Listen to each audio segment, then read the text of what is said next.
ಅತಿವೃಷ್ಟಿಯಿಂದ ಬೆಳೆ ಹಾನಿ ಪರಿಹಾರ, ಬೆಳೆ ವಿಮಾ ಮಧ್ಯಂತರ ಪರಿಹಾರ ಕೊಡುವ ಕುರಿತು ಕರ್ನಾಟಕ ರಾಜ್ಯ ರೈತ ಸಂಘ ಹಾಗೂ ಹಸಿರು ಸೇನೆ ಹಾವೇರಿ ವತಿಯಿಂದ ಜಿಲ್ಲಾಧಿಕಾರಿಗಳ ಮುಖಾಂತರ ಮುಖ್ಯಮಂತ್ರಿಗಳಿಗೆ ಮನವಿ ಪತ್ರ ಸಲ್ಲಿಸಿದರು. ರೈತರ ದಾರಿ ಬಗ್ಗೆ ಏನು ನೀವು ಪ್ರಶ್ನೆ ಕೇಳಿದಲ್ಲ, ಅದರ ಬಗ್ಗೆ ನಾನೇ ರೆವಿನ್ಯೂ ಮಿನಿಸ್ಟ್ರಿಗೆ ಮತ್ತು ಕಮಿಷನರ್ಗೆ, ಸೆಕ್ರೆಟರಿ ಅವರಿಗೆ ಒಂದು ಪತ್ರ ಬರೆದಿದ್ದೆ. ಅದಕ್ಕೆ ಅವ್ರು ನಿನ್ನೆ ಉತ್ತರ ಕೊಡ್ತಾರೆ. ಅದು ಮುಂದಿನ ದಿನಗಳಲ್ಲಿ ಅದನ್ನ ಕಾನೂನು ತಿದ್ದುಪಡಿ ಮಾಡ್ತೇವೆ ಮತ್ತು ಇದು ರೈತರಿಗೆ ಬಹಳ ತೊಂದರೆ ಇದೆ. ಆಗಿಲ್ಲ ಅಂದ ತಕ್ಷಣ ಸಿವಿಲ್ ಕೋರ್ಟಿಗೆ ಹೋಗ್ರಿ ಅಂತಾರೆ. ಸಿವಿಲ್ ಕೋರ್ಟ್ ಬಗೆಹರಿಸಕ್ ಆಗಲ್ಲ. ಅದಕ್ಕೆ ಎಷ್ಟೋ ದಿವಸಗಳು ಬೇಕಾಗ್ತಾವು. ಅದಕ್ಕೆ ಇದು ಬ್ರಿಟಿಷ್ ಕಾಲದಲ್ಲಿ ಮಾಡಿದಂತ ದಾರಿಗಳು, ಬಂಡಿ ಜಾರು ಅವು ಇವು ಅದಾವು. ಅದಕ್ಕೆ ಇವ್ರು ರೀಸರ್ವೆ ಮಾಡಿಸಿ ಅದನ್ನ ಏನೇನ್ ಮಾಡಬೇಕು ಅದನ್ನ ಆದಷ್ಟು ಬೇಗನೆ ಮಾಡ್ತೇವೆ ಅಂತ ನಿನ್ನೆ ಸೆಕ್ರೆಟರಿ ಅವರು ನಮಗೆ ಫೋನ್ ಮಾಡಿ ಒಂದು ಆದೇಶನ ಕೂಡ ಕಳಿಸಿದ್ದಾರೆ.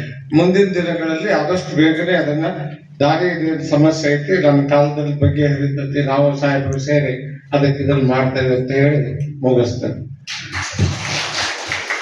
ಮುಖ್ಯಮಂತ್ರಿಗಳು ಮತ್ತು ನಮ್ಮ ಕಂದಾಯ ಸಚಿವರು ವಿಡಿಯೋ ಕಾನ್ಫರೆನ್ಸ್ ಮುಖಾಂತರ ಸಭೆಯನ್ನು ತಗೊಂಡಿದ್ದಾರೆ ಸರ್. ಬಹಳ ಸ್ಪಷ್ಟ ನಿರ್ದೇಶನ ಸರ್, ಎಲ್ಲಿ ಬೆಳೆ ಹಾನಿಯಾಗಿದೆ ಕೂಡಲೇ ಜಂಟಿ ಸಮೀಕ್ಷೆ ಮಾಡಿ ಪರಿಹಾರ ಕೊಡುವಂಥದ್ದು ಆಗ್ಬೇಕಂತ ಆಗಿದೆ ಸರ್. ಮೊದಲನೇ ಸರ್, ತಮ್ಗೆ ಗೊತ್ತಿಲ್ಲ ಸರ್, ಈಗ ಜೂನಿಂದ ಹಿಡ್ಕೊಂಡು ಸೆಪ್ಟೆಂಬರ್ 6ನೇ ತಾರೀಕುವರೆಗೆ ಸರ್ ಮಳೆ ಪ್ರಕಾರ ಹೋದ್ರೆ ಸರ್ ನಮ್ದು ವಾಡಿಕೆ ಮಳೆ 424 ಆಗ್ಬೇಕಿತ್ತು ಸರ್. ಬಟ್ ನಮ್ಗೆ ವಾಸ್ತವಿಕವಾಗಿ 374 ಬಿದ್ದಿದೆ ಸರ್.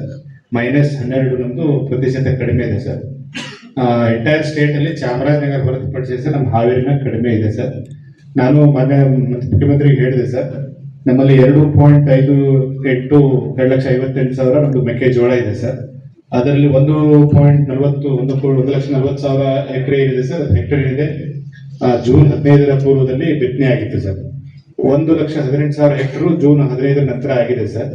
ವಿಶೇಷವಾಗಿ ಜೂನ್ 12ರಿಂದ 25ನೇ ತಾರೀಕು ಸರ್ ನಮ್ದು ಪ್ರತಿನಿತ್ಯ ವಾಡಿಕೆಗಿಂತ ಜಾಸ್ತಿ ಮಳೆ ಆಯ್ತು ಸರ್.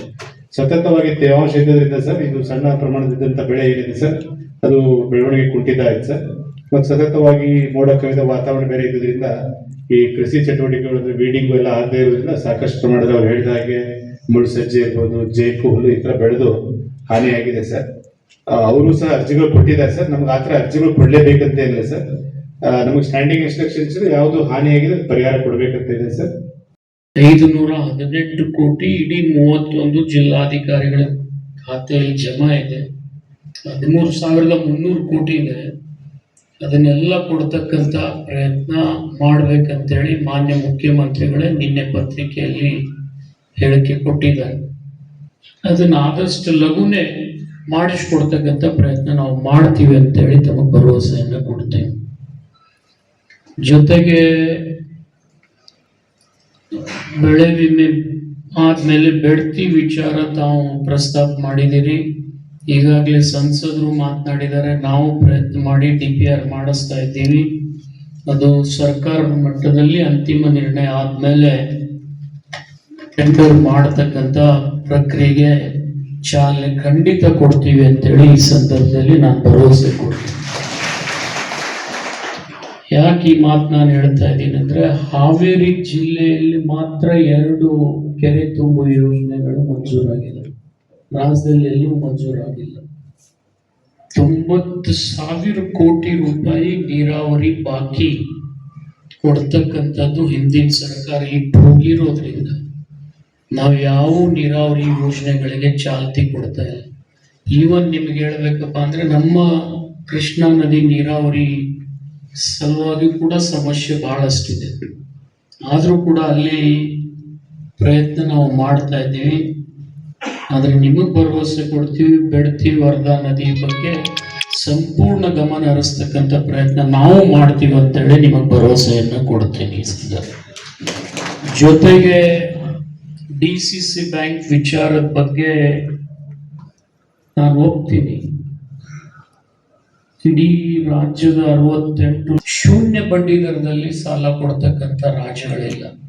ಇವತ್ತು ಅವರ ಆರ್ಥಿಕ ಪರಿಸ್ಥಿತಿ ಕೂಡ ಸರಿ ಇಲ್ಲ, ಸಾಲ ಕೊಡ್ತಕ್ಕಂಥ ಶಕ್ತಿ ಕೂಡ ಇಲ್ಲ. ಆದ್ರೆ ಇಡೀ ದೇಶದಲ್ಲಿ ಶೂನ್ಯ ಬಡ್ಡಿ ದರದಲ್ಲಿ ಸಾಲ ಕೊಡ್ತಕ್ಕಂಥ ನಿರಂತರ ಸರ್ಕಾರಗಳು ಇದು ನಾನು ಬಿಜೆಪಿ ದಳ ಕಾಂಗ್ರೆಸ್ ಅಂತ ಹೇಳೋದಿಲ್ಲ. ಎಲ್ಲ ಸರ್ಕಾರಗಳು ಕರ್ನಾಟಕದ